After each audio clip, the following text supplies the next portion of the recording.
why you should vote no on Prop 1. They tried this stuff back in 2016. At that time, they wanted to raise it 0.1% for rehab for the homeless and public safety in the courts. Same as this.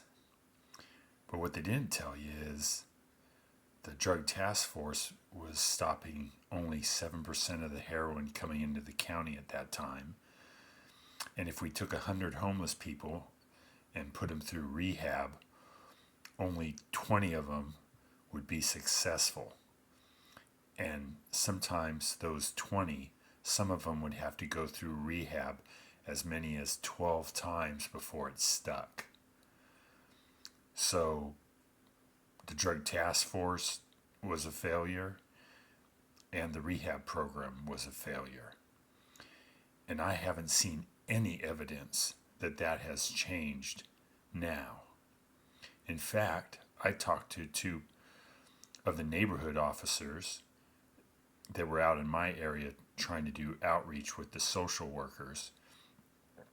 And they told me that 2 out of every 100 homeless people they contact take the services.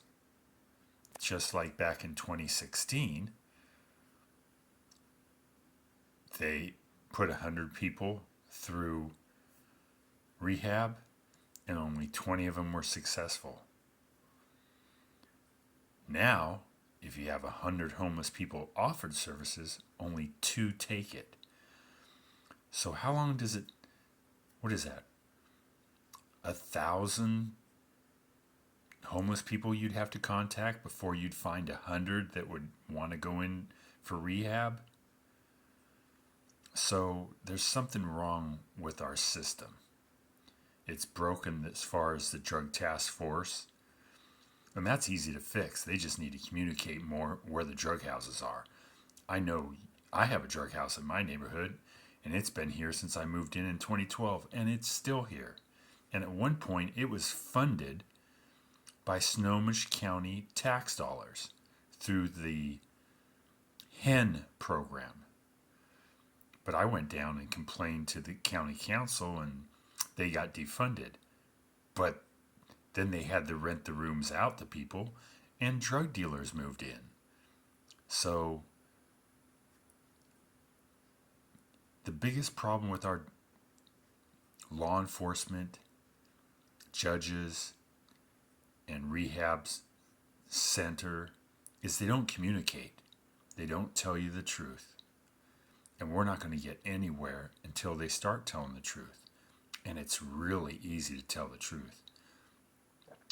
All the sheriff has to do is communicate, organize, delegate, and mentor the public. When a police officer writes a police report, there's, I think, 6 items that have to go into that police report. Who, what, where, when, how, and most importantly, why. The sheriff doesn't communicate any of that. Delegate. Organize and delegate. Go to the burglary unit. Oh, here's a fun fact you probably don't know anything about. I talked to a traffic officer, Montgomery, and he was a burglary detective from 2012 to 2018.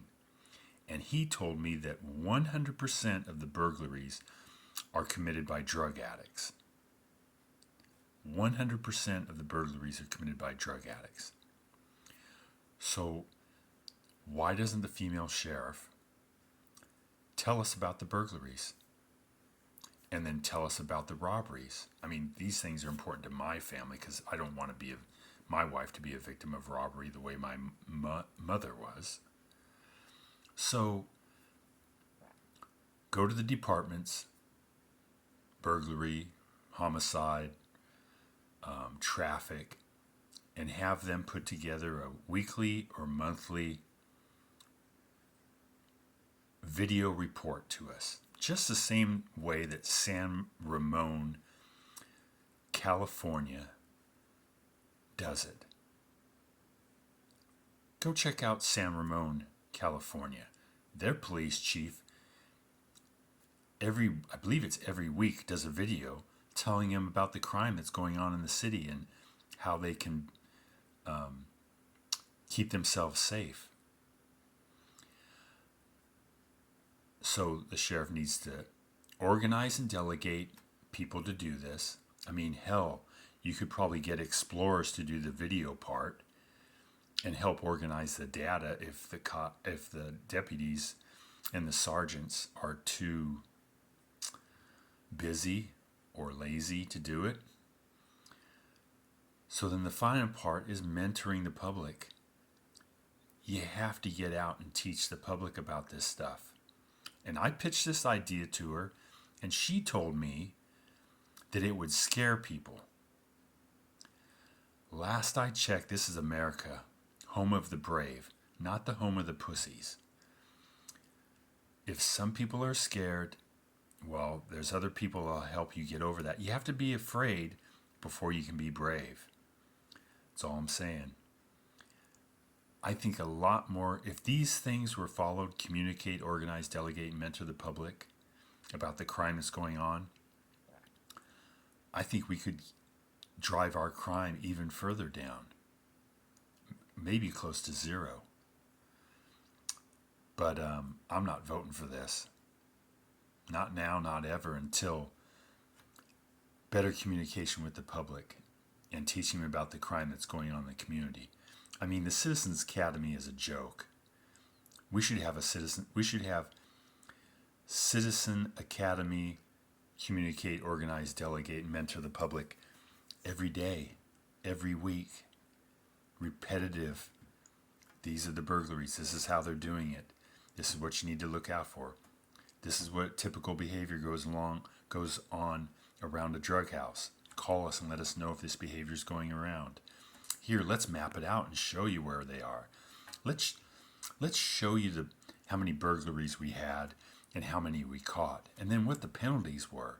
How many years in prison did they get? That's where I say the court system needs to get involved too. They need to start talking about the sentencing of these people. And how much does it cost to prosecute these people too?